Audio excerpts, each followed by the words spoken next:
हिजाब कंट्रोवर्सी को लेकर अब सब दारोमदार आर्टिकल 25 पे ही है। आर्टिकल 25 का क्या पूरी तरीके से पालन किया जाएगा हिजाब कंट्रोवर्सी को लेकर?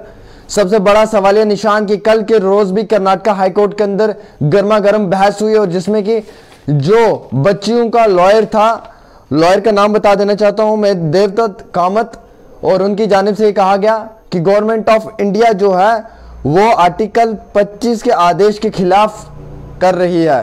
तो आर्टिकल 25 जो है वो कॉन्स्टिट्यूशनल राइट देता है उन बच्चियों को कि वो अपने रिलीजन के ऊपर जो है वो किसी भी तरीके से चल सकती हैं और अपने रिलीजियस को प्रॉपर तरीके से फॉलो कर सकती हैं।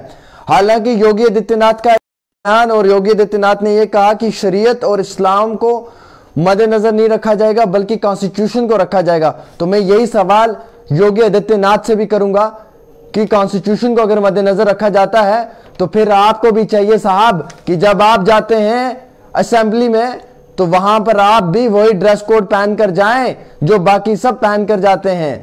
पहला सवाल। तो दूसरा सवाल है कि कॉन्स्टिट्यूशन में ये इजाजत दी गई है, आर्टिकल 25 में कॉन्स्टिट्यूशनल राइट है, ये फंडामेंटल राइट है, और ये कॉन्स्टिट्यूशनल और फंडामेंटल राइट होने के लेवल के ऊपर ही मैं बात कर रहा हूं।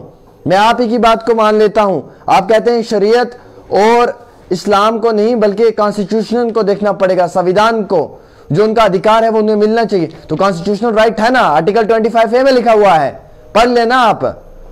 और मैं आपको यह भी बता देना चाहता हूं कि कुरान के हवाले से भी बात हुई कोर्ट में, कर्नाटका कोर्ट में यह भी सवाल पूछा गया कि इस्लाम के अंदर क्या यह जरूरी तौर पर लिखा हुआ है कि यह हिजाब जो ये पहनना है। तो मैं इसमें भी बता देता हूं, चैप्टर नंबर 24 वर्स नंबर 31 आप चले जाएं, पढ़ लें वहां पर। और चैप्टर 24 वर्स 31 में लिखा हुआ है कि आप अपने सर पे पर्दा कर सकते हैं और पर्दा करना लाजमी है। शरिया और शरीयत के हवाले से बात करूंगा, इस्लाम का ये कोर्ट को कोटेशन के तौर पर काउंटर करते हुए बोल रहा हूं मैं। अब मैं आपको यह भी बता दूं कि अब कर्नाटका हाई कोर्ट के अंदर बच्चियों ने यह अपील भी की है कि उन्हें उसी कलर का हैंड स्कार्फ की अगर बात करें तो सर पे या हिजाब जो है उसकी इजाजत दी जाए। जैसे यूनिफॉर्म है वैसा ही उनका जो है वो स्कार्फ होना चाहिए, वैसा ही उनका हिजाब होना चाहिए, पूरा सेम ड्रेस कोड एक जैसा होना चाहिए और वो पहनकर उन्हें जाने की इजाजत दी जाए। हालांकि मैं ये भी आपको कह दूं कि जिस तरीके से हो रहा है ऐसा महसूस हो रहा है कि वायलेशन ऑफ ह्यूमन राइट्स हो रहा है और यूपी के इलेक्शंस को मद्देनजर रखकर यह सारा प्रोपोगंडा करने की कोशिश की जा रही है। हालांकि कल एक हमारी बहन जो स्कूल के बाहर, उसे जो है वो हिजाब और बात करें तो बुर्का जो है वो उतारा गया, उसे कहा कि आपने उतार देना है, जब संविधान में कॉन्स्टिट्यूशनल में उसको अधिकार दिया हुआ कि वो अपनी मर्जी की ड्रेस कोड पहनकर जा सकते हैं। तो स्कूल के बाहर ही उसका ड्रेस कोड जो है वो बीच चौराहे पे उतारा गया और फिर उतारकर उसने अपनी स्कूटी में पैक करके रखा। मैं आपको यह भी बता दूं कि चेकिंग करना लाजमी, अगर आपने बुर्का पहना हुआ है तो आपकी चेकिंग हो सकती है, आपको देखा जा सकता है, इसमें कोई भी जो है वो इनकार नहीं कर सकता, आपकी प्रॉपर चेकिंग है। लेकिन ये देखें ना कि किस तरीके से बीच चौराहे जो है वो उसे कहा कि आप अपना ड्रेस कोड जो है, आपने जो बुर्का पहना हुआ हिजाब उतार कर एग्जाम नहीं देंगे।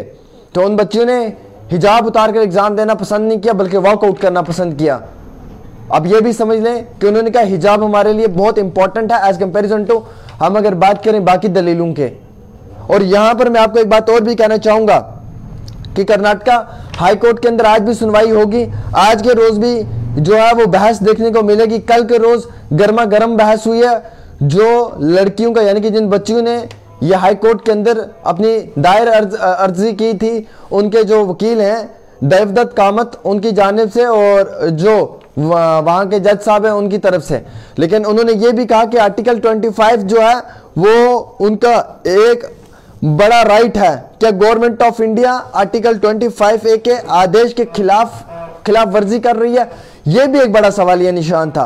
लगभग 13 मुसलमान बच्चियों ने कर्नाटका के अंदर एग्जाम देने से जो है वो रिफ्यूज कर दिया, उन्होंने इनकार कर दिया, वॉकआउट कर दिया एग्जामिनेशन में से, और ये कहा कि हम एग्जाम नहीं देंगे जब तक कि हमारे सर पे हिजाब नहीं होगा। अगर फंडामेंटल राइट है, कॉन्स्टिट्यूशनल राइट है, आर्टिकल 25 में लिखा हुआ है, 19(1)A लिखा हुआ है इक्वालिटी बिफोर लॉ आर्टिकल 14 लिखा हुआ है, आर्टिकल 24 में लिखा हुआ है, कितने सारे और इस देश में इस संविधान के अंदर ऐसे आर्टिकल्स हैं जो हमें ये राइट देते हैं। ना कि सिर्फ मुसलमानों को ये राइट दिया जाता है, बल्कि यही राइट हिंदू बरादरी के लोगों को है, यही राइट क्रिश्चियन बरादरी के लोगों को, यही राइट सिख बरादरी के लोगों को है। तो फिर इसमें क्या आर्टिकल 25A की वायलेशन की जाएगी? क्या संविधान के उस आर्टिकल की वायलेशन की जाएगी जिस आर्टिकल के अंदर ये लिखा हुआ कि आपको आपका हकूक मिलेगा, आपको आपका जो है वो हक दिया जाएगा, आपको आपका जो है वो इंसाफ मिलेगा? मुझे ये समझ नहीं आ रही है कि अगर पूरे हिंदुस्तान के अंदर कहीं पे भी हिजाब पहनने पे ऐतराज नहीं जताया जा रहा है, चाहे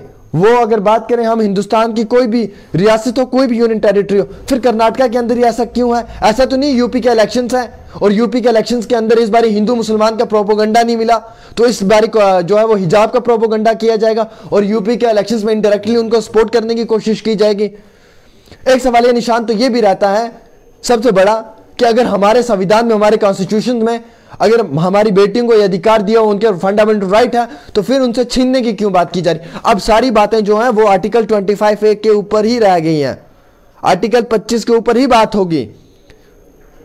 देवदत्त कामत जो बच्चों का लॉयर है, जिनकी जानिब से ये केस लड़ा जा रहा है, उन्होंने जज साहब को क्लियर कर दिया है कि कुरान में भी चैप्टर 24 वर्स 31 के अंदर लिखा हुआ है और शरीयत और इस्लाम के हवाले से भी कॉन्स्टिट्यूशनल अधिकार भी दिया हुआ। तो क्या चाहिए? अगर इस्लाम में भी है, उनके रिलीजन में भी है, अगर उन्हें कॉन्स्टिट्यूशनल अधिकार भी दिया हुआ, तो उसके बाद भी कौन सा ऐसी बात चाहिए कि जो काउंटर करके इंसान ये समझाए कि ये है, ये उनका एक राइट है? क्यों हो रहा है ऐसा? स्टैंड लेना चाहिए। तो हमारे इसी तरीके से हिंदू धर्म के जो भाई हैं वो अलग ड्रेस करते हैं, उनका अलग ड्रेसेस है।